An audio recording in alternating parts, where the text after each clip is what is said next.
Hello everybody, December 26, 2022. We're going to take a look at Bitcoin here. First up, what I said on Friday. We had seen 5 waves down into that 16,250 area. And I was expecting a bounce up here to 17.6-ish.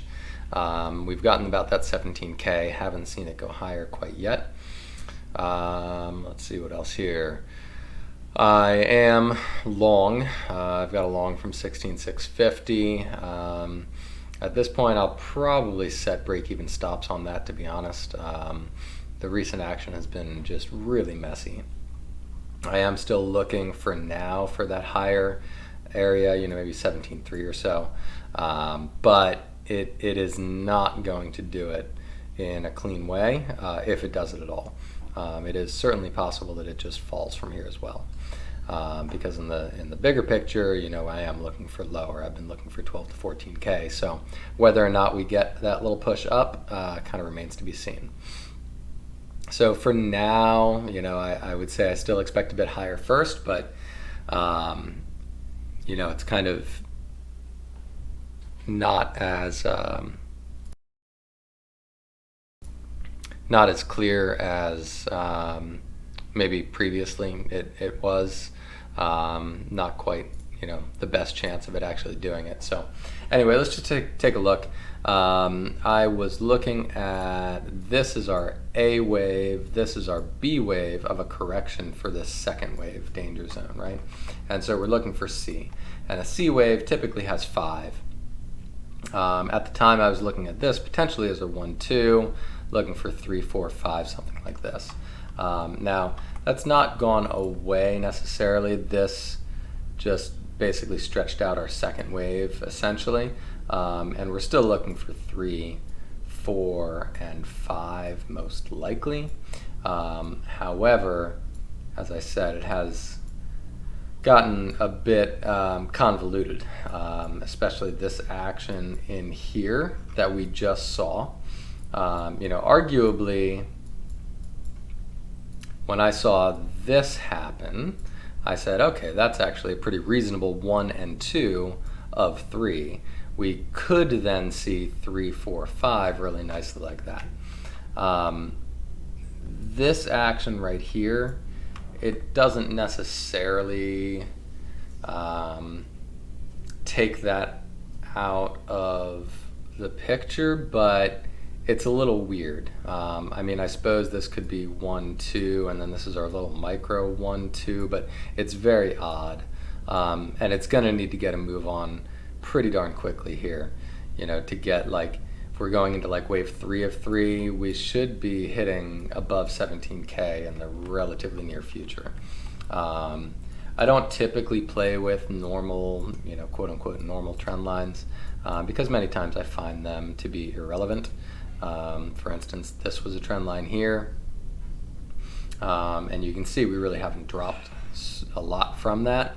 I'd say the new trend line is here, but if we do break down below that, I think the chances are good that we're not going to see that, because then we're starting to go below this level, and then if we start breaking this level, it's always possible this gets extended even more, and an ABC for this too, and that kind of comes over here, and then we go up. There are plenty of possibilities, but I would likely not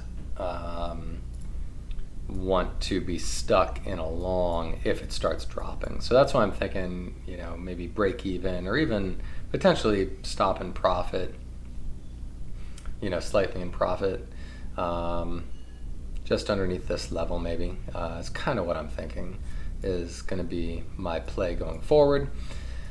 I really don't want to short here. I would really feel a lot more comfortable shorting up higher.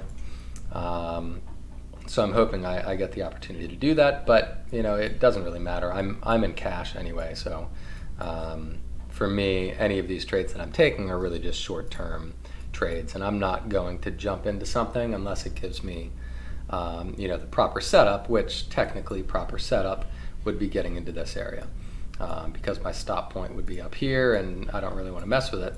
Sorry, stop point would actually be here, 18,150 or so, and I don't really want to mess with it being so far away from that stop out point. So anyway, that's how I'm playing it. And the other thing that's making me think maybe we just drop, maybe we've already done the C wave or something. This is some sort of corrective action in here. Corrective action can take many forms. So it's possible, as I said, it's already done, but you can see the PPO starting to turn over into this orange area, which in such a bearish environment, that a lot of times means we're gonna see a drop like we saw there. So anyway, that's what I'm looking at there. I would say as long as we're above 16.7, we are probably still going higher first. Below 16.7, it's possible we'll go higher still, but the chances are lower. And we're just going to have to play it by ear, basically, from there. So one way or the other, though, end result eventually is very likely going to be heading down here.